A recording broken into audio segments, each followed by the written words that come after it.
अभिनेता गश्मीर महाजनी गेला काही काळ चर्चेचा विषय ठरतोय। त्याचे बाबा म्हणजेच अभिनेते रवींद्र महाजनी यांच्या दुर्दैवी मृत्यूनंतर गश्मीरला मोठ्या प्रमाणात ट्रोल करण्यात आलं।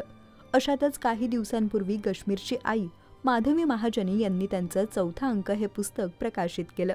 यामध्ये त्यांनी त्यांच्या व रवींद्र महाजनी तसेच त्यांच्या संसारातील अनेक गोष्टी या पुस्तकात मांडल्या आहेत। याचसह त्यांनी महाजनी कुटुंबातील काही किस्से देखील सांगितले आहेत। माधवी यांनी रवींद्र महाजनी यांच्या 2 भावांबद्दल यामध्ये लिहिलं आहे। त्यांनी असं म्हटलं आहे की आमचं लग्न झालं तेव्हा दीर जाऊ चांगल्या पोस्टवर होते, दोघेही नोकरी करणारे।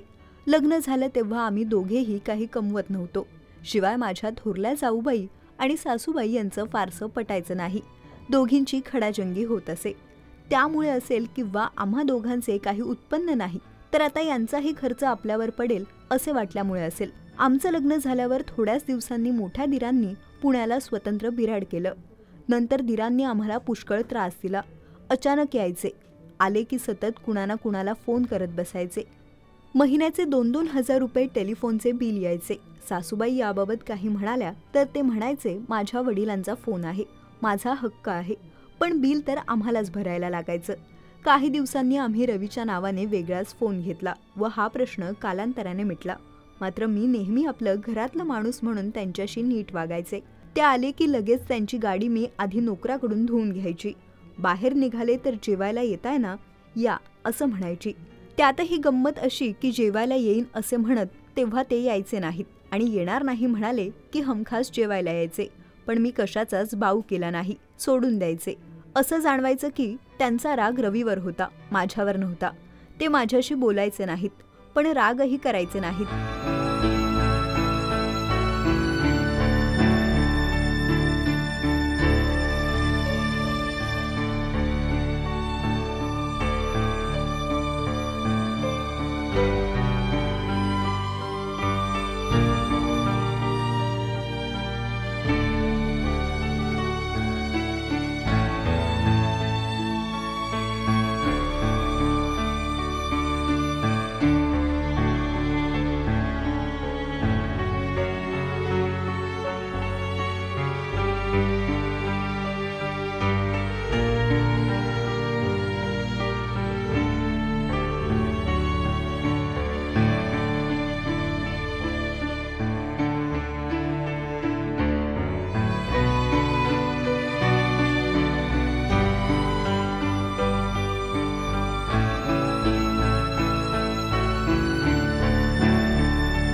मराठी चित्रपटसृष्टीतील लेटेस्ट अपडेट्स आणि गॉसिपसाठी आमच्या चॅनेलला सबस्क्राईब करा आणि बेल आयकॉन दाबायला विसरू नका।